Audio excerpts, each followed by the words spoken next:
Ruth chapter 1. In the days when the judges ruled, there was a famine in the land, and a man of Bethlehem in Judah went to sojourn in the country of Moab, he and his wife and his 2 sons. The name of the man was Elimelech, and the name of his wife Naomi, and the names of his 2 sons were Mahlon and Chilion.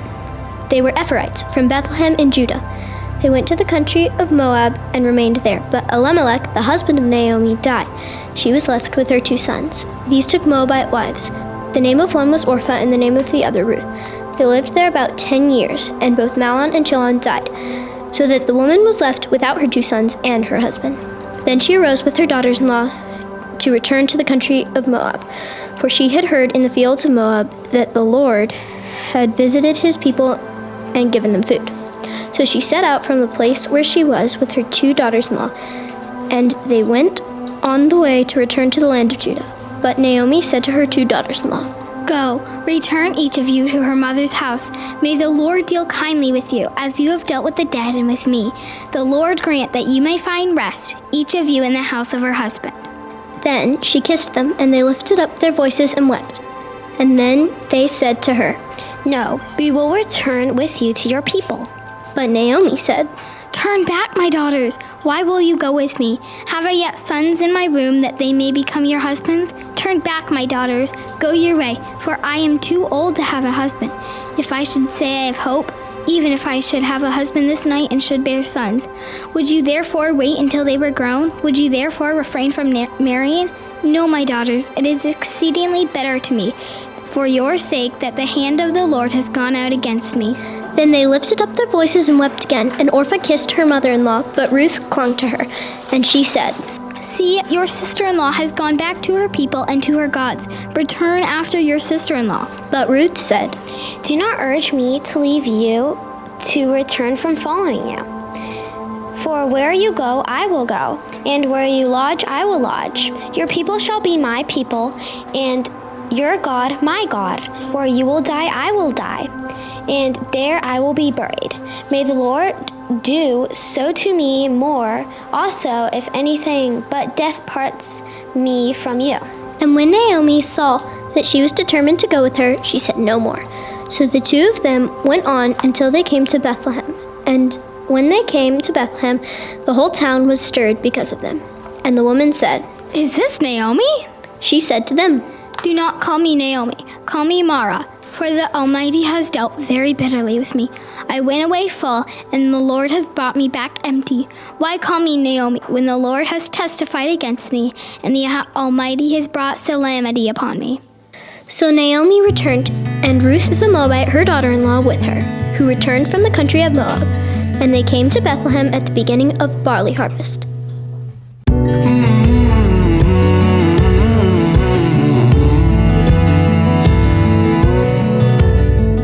Merry Christmas and welcome to a different, unique McGregor Podcast Special.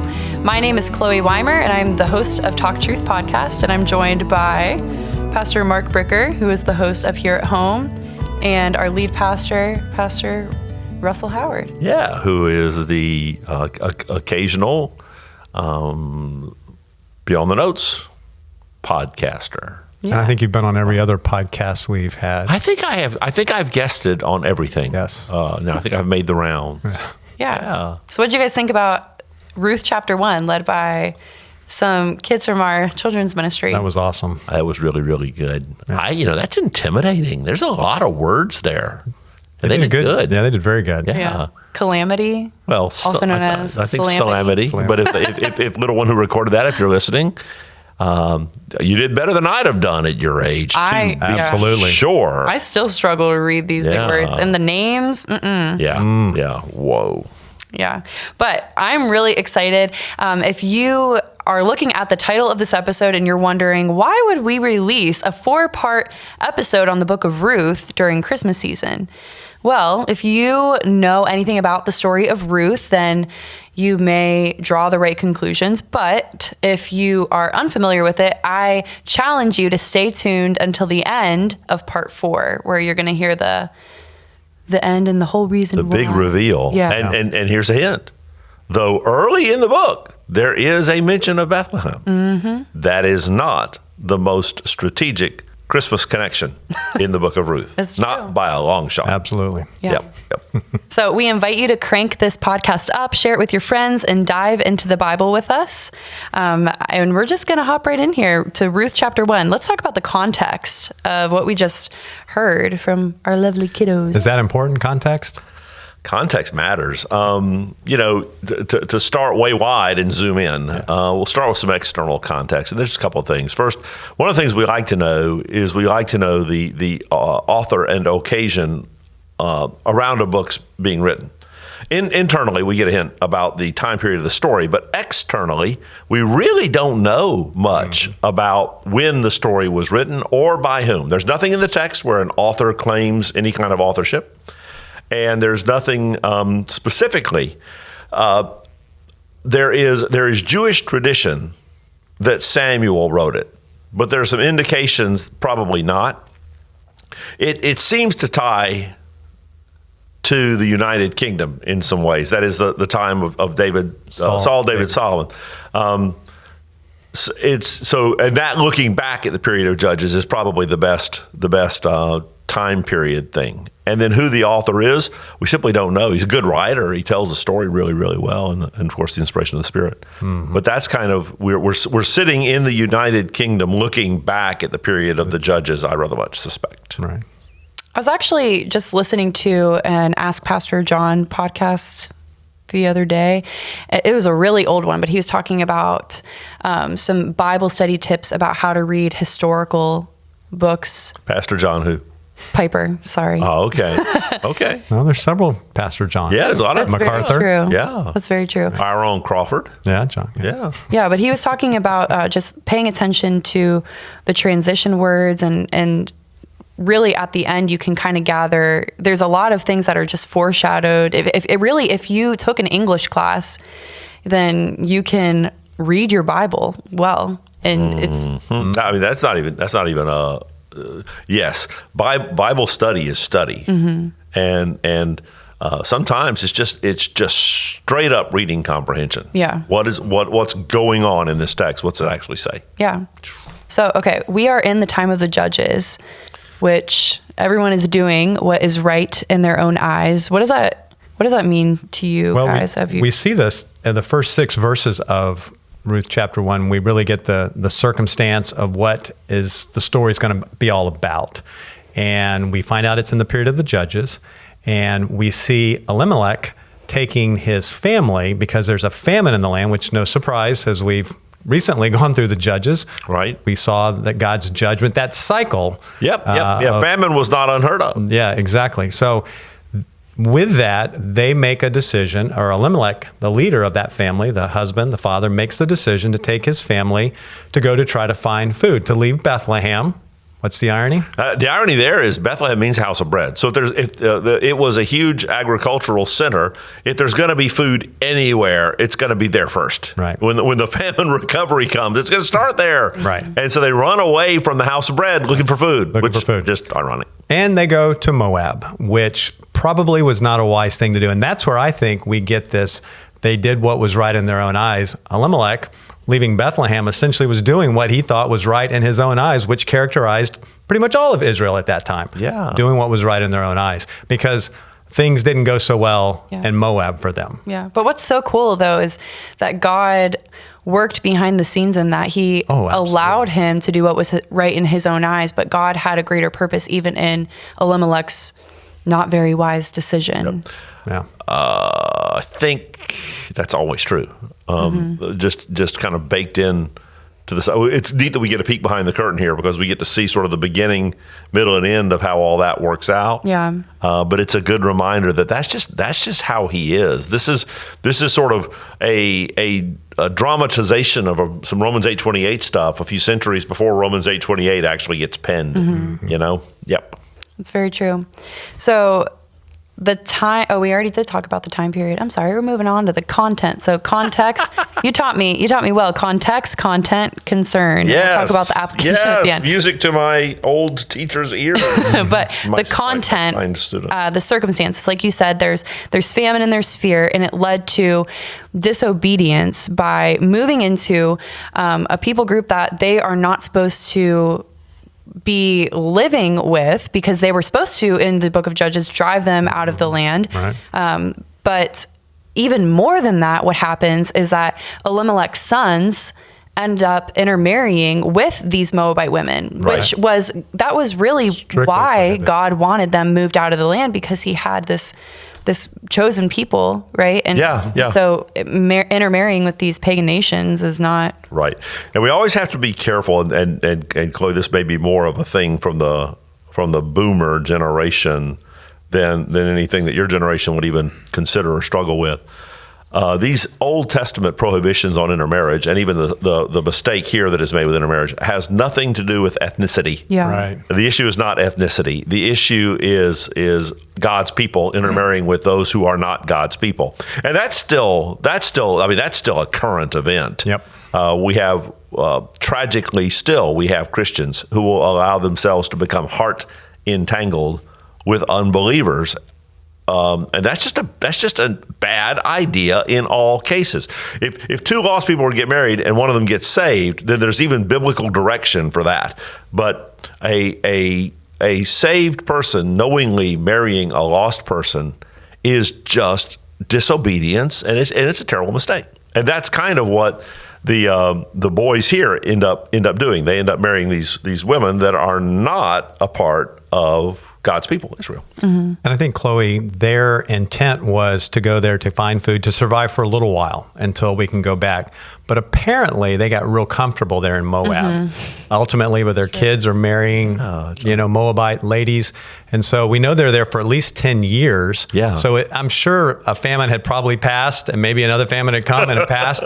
But they had gotten comfortable in Moab. And there's that irony of the promised land where God has given them, and yet now, and that's true for us. We can get real comfortable, I'm just going to go over here and just try this for a minute. And the next thing we know, we're real comfortable in our sin. And I think that's where Elimelech and his family ended up being, is very comfortable being disobedient to God. Yeah, they would never have told you on the front end that they were going to go to Moab and move in there for a decade. Yeah. And they never would have. And have our kids marry Moabite ladies. Yeah. Yep. And then when Elimelech's sons die, and he dies. Yeah, he dies first, right? Yep. Yeah. He dies first. And then we see Naomi's just despair. Like, she is just so, that is a lot to go through, obviously, to be left without Your anything. husband, your two sons. Yeah, but we really see her spiritual immaturity, like just the way that she handles the situation. There's no hope that she has to lean on. It's almost like she's forgotten who her God is, or that he would be with her, because she's been away from him for so long. When you're not surrounded, this is another application, I guess, when you're not surrounded by the church, The biblical community. Yeah. Then what are you, how are you going to get through those tough times? Yeah. Yeah, because she does the impression you get from her little monologue, her discourse between verse 6 and down through verse 15.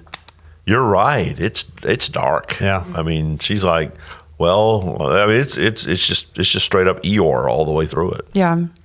And she gets word that there's food back in Bethlehem. And so, all right, I guess that was the glimmer of hope that she picked up on at this point was, I've lost my husband, I've lost my two sons. There's food back there. Maybe they'll take care of me. Maybe someone will have concern on me. Because here I'm a foreigner in Moab. Who's going to take care of a widow with no sons here in Moab? So her hope was to go back. So at least at that point, even in her disobedience, she did want to go back. Maybe it's practical reasons again, but she was heading back. Some longing for home Yeah. anyway. Yeah. And when she does go back, then Ruth and Orpah want to go with her, seemingly. daughter-in-laws, yeah. And she tells she tells both of them, go home. And Orpah Stay. just Yeah. pretty much is like, okay. Yeah, she disappears right off the stage. Right? We don't hear from her Yeah, again no. at all. Nope. No, yeah. But Ruth replied, don't plead with me to abandon you or return and not follow you. For wherever you go, I will go. And wherever you live, I will live. Your people will be my people, and your God will be my God. Where you die, I will die, and there I will be buried. May the Lord punish me and do so severely if anything but death separates you and me. That is just like that is love, and not romantic love. Yeah, we were teasing before we started recording. I was teasing with Chloe about you get this quoted in a lot of weddings. Oh yeah. And I just always kind of have a smile moment, because I don't think either member of the wedding party means to make this profound a commitment to their mother-in-law. but this is a mother-in-law commitment, not a spousal commitment. Yes, the words can work as a spousal commitment. I'm not trashing that. It just makes me smile that this marvelous declaration of love that really does sound very filial. It sounds like something one pretty would say. spectacular. Yeah, what she it says. really is. Yeah. It's just funny that in Scripture it is framed not as a spouse to a spouse, but as a widowed daughter-in-law to a widowed mother-in-law. Yeah, and it makes you realize that God can work in the craziest circumstances. Like, there is absolutely no hope in Moab.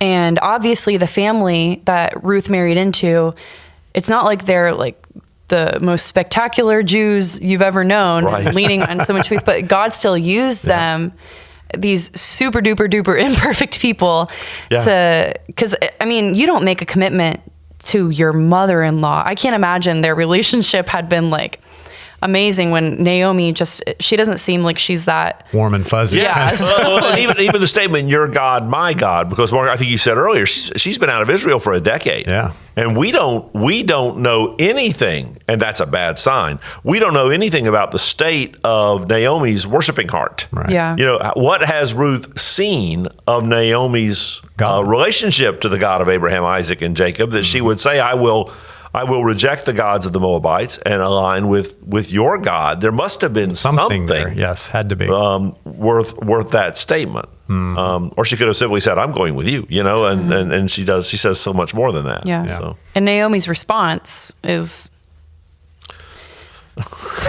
sorry, I lost my place. Not completely encouraging. No. She said no more. So then. Okay. She literally stopped talking to her. Yeah. Well, it's like it's kind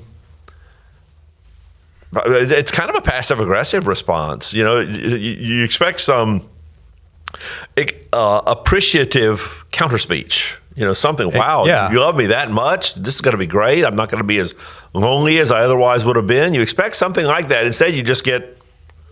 She said no more. But why? If you think about like the Moabites, she probably wasn't. To her, she probably wouldn't have been like a token to bring home, you know. And when you're bringing a Moabite home to the Jews, would have been a liability. Yeah. Well, and their statement when she gets back to Bethlehem, and there's kind of a little 90-day wonder buzz in town that she's back. There are a couple of things that she says that are just, okay, she's not doing it any better. When she says, "Don't call me by my name. Don't call me Naomi anymore. Call me bitterness. Call me Mara." Mara. And then she says, you know, she talks about the Lord has dealt very bitterly with me, and I went away full, and I've come back empty. Pay no attention to the young Moabite following me around. Never introduced her. Yeah, nothing. It's you know, how about, "Hi, y'all, this is my awesome daughter-in-law who's here to learn the ways of the God of Abraham, Isaac, and Jacob." Nope, none of that. Nothing. So, yeah, I'm not, you know, if you read the book of Ruth, you do not get a great impression of Naomi. And honestly, the chapters ahead, it doesn't get a lot better. No. Yeah. Not Naomi anyway. No. Her response reminds me of if you've ever been with a friend that is crying or complaining a lot about how they don't have any friends, but you're with your friend, and that's just how I feel when I read it. But yeah, it's kind of mean. It is neat to see how Ruth was an outsider, and how ultimately we'll see that she doesn't stay an outsider per se. No. And the difference between Orpah and Ruth, Orpah chose to stay an outsider to God and stay where she was in Moab, whereas Ruth made the choice to go with Naomi and no longer was an outsider eventually, but maybe even in this confession here, no longer an outsider. I think we all have that choice. We're all born outsiders. We're all born sinners. Yep. And not to read too much into this, but there is that that analogy there of seeing how Ruth has now made that decision. That was a big decision because it would have been so much easier for her to stay where she was, but she chose to go with Naomi, even though Naomi didn't seem to want her to go at all. She said, I'm going to go because I want your God. Yeah, that there has to have been a drawing and an attractiveness there way beyond just mom-in-law. Yeah.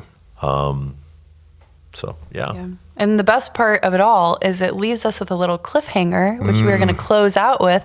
It says, they arrived in Bethlehem at the beginning of barley harvest. Barley harvest. It's a big thing in our next episode, isn't it? Yeah. So if you enjoyed this episode, give us a thumbs up or subscribe or share with a friend or do all the things that you're going to do on your listening platform that is going to help us out, because we love this podcast and we hope that you do too. And the more you interact with it, the farther it goes, the more people that can hear it. And stay tuned for the next episode. We'll see you there.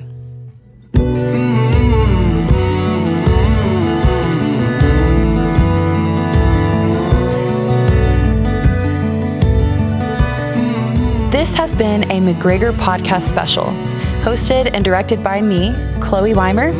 Special guests were Pastor Russell Howard and Pastor Mark Bricker, executive producer and editor Christian Miller. The character readings were read by our narrator, Elora Bays, Naomi, Drea Rose, Ruth, Emma May, Boaz, Jake Hastings, and the elder, Asher Edwards. The set design was Trudy Evans, audio technician, Bill Steinbrecher, social media coordinator, Julia Weimer, director of McGregor Podcast, Jeff Eskridge. McGregor Podcast is a ministry of McGregor Baptist Church. For more information, head to McGregorPodcast.com. Merry Christmas.